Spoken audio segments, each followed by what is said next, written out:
Bonjour chers parents, bonjour à vous qui m'écoutez, bienvenue sur Autisme sans tabou. Je suis Geneviève NG et sur ma chaîne je parle d'autisme. Je ne suis pas une professionnelle de l'autisme, je suis juste une maman de deux garçons, des jumeaux atteints d'autisme, également infirmière de profession, coach de vie et praticienne en programmation neurolinguistique. Sur ma chaîne, je partage avec vous quelques astuces que j'applique moi-même au quotidien afin d'accompagner mes enfants en toute sérénité et d'évoluer vers un épanouissement certain. Alors, si c'est la première fois que vous vous connectez, n'hésitez pas à vous abonner. Et dans cette nouvelle vidéo, nous parlerons de l'apprentissage de la propreté. Je vous dis à tout de suite après le jingle. On dit d'un enfant qu'il est propre lorsqu'il est à mesure d'arrêter de faire ses besoins sur lui-même et qu'il va les faire dans un pot ou dans des toilettes. Et c'est une étape très importante dans la vie d'un enfant. Et pour nos petits atteints d'autisme, ça l'est encore plus parce qu'il va falloir se séparer de leur petite couche qui fait partie de leurs habitudes et de leur routine au quotidien. Alors c'est très délicat, raison pour laquelle nous, parents, nous devons nous y prendre avec beaucoup de délicatesse. Alors, le but de cette vidéo est vraiment de vous encourager, vous, chers parents, qui avez déjà commencé ce travail qu'est l'apprentissage de la propreté à votre enfant, à aller de l'avant, à ne pas baisser les bras. Et pour vous qui n'avez pas encore commencé, vous aurez quelques indices pour savoir quand est-ce que votre enfant est prêt, comment commencer et comment faire une aventure passionnante et finalement y prendre plaisir, parce que le but n'est pas de le frustrer mais de lui faire comprendre ce qui se passe. Alors, comment commencer? Tout simplement en lui expliquant. Beaucoup de personnes pensent que lorsqu'on parle de propreté, il s'agit juste de baisser son pantalon, vider sa vessie et hop, c'est terminé. Non, non, c'est bien plus complexe que ça. En amont, il y a tout un processus et il faudrait que l'enfant comprenne en fait. Qui dit propreté dit code. C'est un code dans la société. Si je ne me fais pas pipi sur moi, c'est parce que ça ne se fait pas tout simplement par respect pour moi et par respect pour les autres. Non, il ne faudrait pas que ce soit pour votre enfant uniquement l'aboutissement d'un ensemble d'informations apprises, mais que ce soit vraiment l'aboutissement d'un ensemble d'informations comprises. Et là, vous verrez qu'il y aura une certaine collaboration et ce sera plus facile pour lui. Parlons de l'urine. La vessie est l'organe qui permet de stocker l'urine.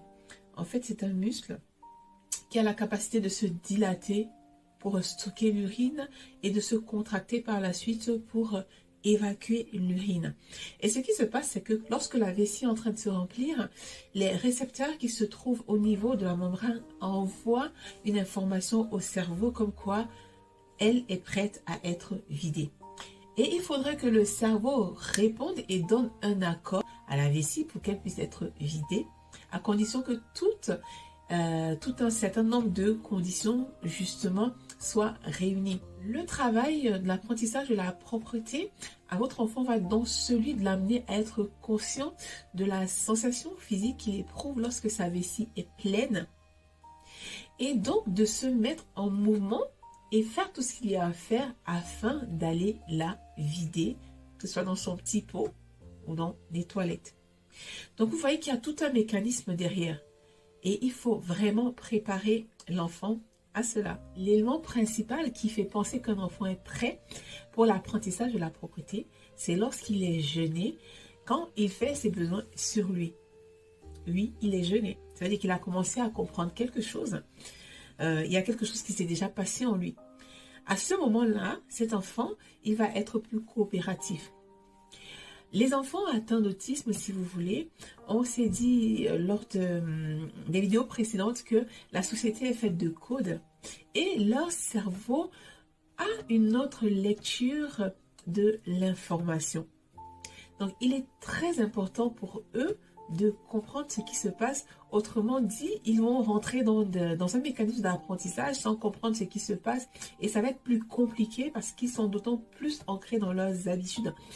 Un peu plus que nous, hein, parce qu'on a un peu tous cette façon de faire, c'est qu'on a une routine particulière où nous avons nos habitudes, mais eux encore plus. Et donc, pour mieux accompagner l'enfant, il faudrait qu'il comprenne ce que vous êtes en train de faire. Les éléments qui pourraient freiner l'apprentissage de la propreté. En premier, le fait de considérer juste le facteur âge de votre enfant. Considérez juste son âge, le fait qu'il ait 2 ans, 3 ans, 4 ans, en vous disant de toute façon la propreté commence à se travailler dès les 24 mois, dès les 3 ans. C'est une grosse erreur, je ne le redirai jamais assez, l'âge est un chiffre, mais de façon concrète, qu'est-ce que votre enfant est à mesure de faire actuellement? Qu'est-ce que votre enfant est à mesure de faire pour le moment? Est-ce qu'il réussit déjà à baisser par exemple son vêtement pour pouvoir faire pipi, faire ses besoins, sachant qu'il ne sera pas toujours avec vous. C'est vrai que à l'école, voilà, on ne laisse pas les enfants comme ça, mais dites-vous bien que vous ne serez pas toujours là et qu'il y a une routine que vous allez enclencher et il faudrait que l'enfant adhère et rentre dans cette routine en fait. Donc, les parents se disent... L'enfant va rentrer à l'école, il a 2 ans, et hop, on va travailler la propreté. C'est très très délicat. Il faudrait vraiment considérer l'enfant de façon concrète avec ses capacités sur le moment.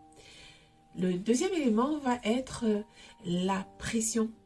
La pression que les parents se mettent au moment de la rentrée à l'école, lorsque l'enfant doit rentrer à l'école.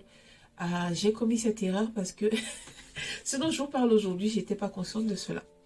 J'avais arrêté de travailler et je m'étais fixé comme objectif le fait que mes enfants soient propres avant la rentrée scolaire. Et je ne vous dis pas, ça a été très compliqué. Alors mon premier jumeau, il était déjà prêt parce que très rapidement, j'ai vu qu'il était gêné en fait de se faire ses besoins sur lui. Il était très gêné de le faire et il est rentré dans l'apprentissage un peu plus facilement. Après, il y avait le discours du pantalon, le vêtement abaissé. Il n'avait pas forcément ce réflexe, il avait pas mal d'accidents, mais il avait quand même compris qu'il fallait le faire en dehors de la couche. Et il était tellement gêné que même le fait que son frère se fasse ses besoins sur lui, le gênait également, ça le dérangeait. Il allait même des fois vouloir le nettoyer et j'étais impressionnée de cette scène, mais oui, c'est la preuve qu'il avait compris. Donc moi, lorsque j'ai travaillé la propreté, c'était avec l'objectif, ils doivent aller à l'école et puis c'est tout. Mais vraiment, là, on n'amène pas l'enfant à être acteur du processus, on est le seul acteur et on va imposer à l'enfant ce qu'on veut, parce qu'on veut arriver où nous on veut. Juste que ça peut frustrer l'enfant et on sait que l'urine que l'enfant va garder dans sa vessie peut entraîner la prolifération de bactéries et même conduire à des infections urinaires. Donc faisons très attention parce que ces enfants-là, lorsqu'ils se braquent, ils se bloquent, bah, c'est compliqué. C'est plus difficile après de les amener à rentrer dans le processus. Et comme troisième élément, je parlerai de la communication. Le fait d'avoir pas encore trouvé le moyen de communication le plus adapté avec votre enfant. Avec mes 2 garçons, il y a un avec qui les pictogrammes, ça passe très bien. Les images, ça passe très bien. L'autre, on pourrait les utiliser, mais il accroche moins. Ces images cependant restent importantes. Mais avec le premier, vraiment, ça se passe super bien. Super bien. Donc, si votre enfant communique avec vous plus facilement avec ces images, les pictogrammes, allez-y. Si c'est le peu de vocabulaire qu'il a, n'hésitez pas. Ça peut être des codes que vous avez avec lui. Ne vous inquiétez pas. Parce qu'on a souvent le souci de vouloir que l'enfant se fasse comprendre par tout le monde. Ça viendra. Ça vient de dire aux personnes qui s'occupent de mes enfants que il a dit quelque chose que moi j'ai compris.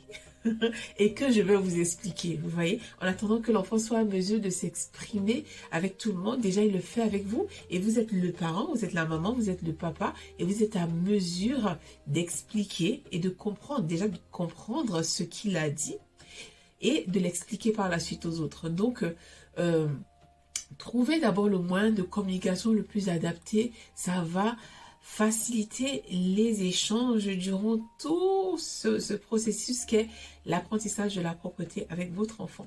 Parlons maintenant des éléments qui favorisent l'apprentissage de la propreté. Vous avez comme premier élément l'aménagement de l'environnement en fonction des goûts de votre enfant. On n'y pense pas forcément, hein. Parce que, voyez-vous, l'environnement, notre maison, on va la décorer comme nous avons envie de le faire, notre salle de bain, nos toilettes, enfin, comme on veut. Juste que les enfants autistes, certains présentent la particularité de ne pas supporter certaines couleurs, par exemple, ou certaines décos, certains objets. À vous de voir. Est-ce que la décoration de vos toilettes correspond à votre enfant? Est-ce que lorsqu'il s'y trompe, vous voyez qu'il se sent bien? Ou est-ce que il est dérangé? N'hésitez vraiment pas à l'observer, à voir ce qui le dérange, si vous avez rajouté de nouveaux éléments ou si vous avez enlevé de nouveaux éléments. Parce que, une fois de plus, leur cerveau leur demande beaucoup plus de travail que le nôtre. Brigitte Harrison, qui a écrit ce magnifique livre qui est l'autisme expliqué aux non-autistes, en parle et elle compare le cerveau des personnes atteintes d'autisme comme une boîte à vitesse manuelle et le cerveau des neurotypiques comme une boîte à vitesse automatique. Vous voyez, donc le travail doit se faire vraiment un pas à la fois et ça leur demande beaucoup de travail. Donc, certains enfants atteints d'autisme ont du mal à supporter trop d'informations de couleurs, d'objets, plein de choses qui peuvent être dans la salle de bain, dans les toilettes. Donc, veillez à cela également et décorer en fonction de ses goûts. La deuxième chose, les encouragements. N'hésitez pas à encourager votre enfant à valoriser ses petits progrès. Ça lui fera beaucoup de bien et cela augmentera encore en lui cette, comment dire, la conscience de ce que ça fait nettement plus plaisir de ne pas avoir de couches, de ne pas être mouillé et la liberté d'être sec tout simplement et d'être propre.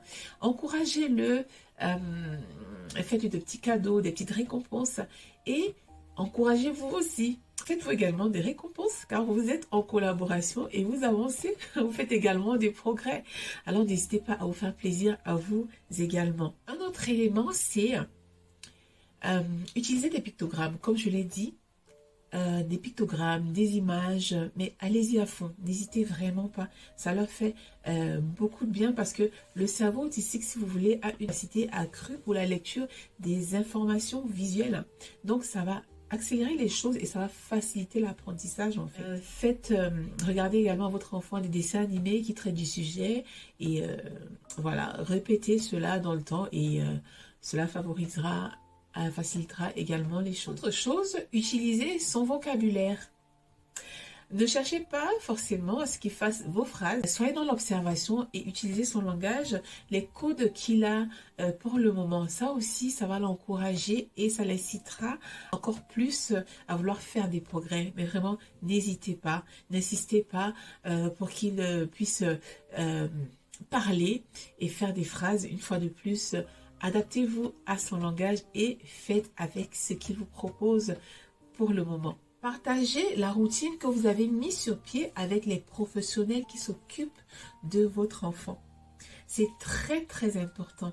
Ça va permettre de synchroniser les choses, les uniformiser et vous verrez que votre enfant sera moins perdu dans tout ça et ça vous permettra de ne pas à chaque fois recommencer au début. Parce que si vous le faites d'une certaine façon à la maison et que lorsqu'il va à l'école, ça se passe différemment, vous n'êtes pas seul dans l'accompagnement et pour cela, partagez, échangez avec eux sur la routine que vous avez mise sur pied. Ça vous aidera beaucoup. Cela permettra à l'enfant de se sentir très à l'aise, même s'il change d'environnement et que les acteurs également changent. Pour terminer, je vous encouragerai à à être détendu. Mais soyez détendu. Dites-vous que vous avez le temps qu'il faut. Et votre enfant sera propre quand ce sera le bon moment. Si vous avez commencé l'apprentissage de la propreté et que c'est en train de mal se passer, n'hésitez pas à remettre à votre enfant ses couches. N'hésitez vraiment pas que de le frustrer et de faire durer cela dans le temps et d'en faire une expérience désagréable. Remettez-lui ses couches, réexpliquez-lui en quoi consiste le processus et au bon moment, reprenez à lui proposer d'enlever sa couche et de rentrer dans l'apprentissage à nouveau. Faites-vous confiance, faites confiance à votre enfant, qu'il ait 4 ans, 5 ans, 6 ans, 7 ans. Je sais que c'est très difficile, je le sais en fait, je le sais. Parce qu'il y a des enfants autistes qui à 10 ans ne sont pas encore propres. Oui, il y en a. Et même plus grands. Mais ne baissez pas les bras. Ne baissez pas les bras. Il n'y a aucune situation qui ne change. Ne baissez pas les bras. Faites confiance à ce travail que vous avez commencé dès le début. Faites confiance à votre enfant et continuez à avancer.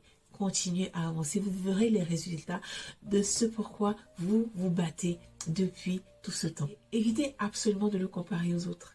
Ne lui dites pas que les autres ont été propres à 2 ans, à 3 ans et que lui, il a 5 ans, il n'est pas encore propre. Voilà. Évitez cela. Soyez patient. Soyez patient. Accompagnez votre enfant et ne vous mettez pas la pression. Ne vous mettez pas la pression. Soyez détendu. Dites-vous qu'il est en train d'apprendre des choses nouvelles. C'est une nouvelle phase de sa vie. Il évolue vers cet épanouissement et vous, soyez détendu avec cela. Faites un voyage paisible. Voilà. Prenez plaisir à cela. Demain, vous serez à mesure de lui raconter cela avec voilà, beaucoup de plaisir. Ne vous mettez pas la pression. Et je termine avec ces mots. Continuez vers cet épanouissement certain. Si cette vidéo vous a plu, si elle vous a parlé, n'hésitez pas à la partager autour de vous. N'hésitez pas à vous abonner, à cliquer sur le petit pouce. Et je vous dis à très bientôt pour une prochaine vidéo. Et ensemble, nous continuerons ce voyage vers cet épanouissement certain. Merci de m'avoir écouté. À très bientôt.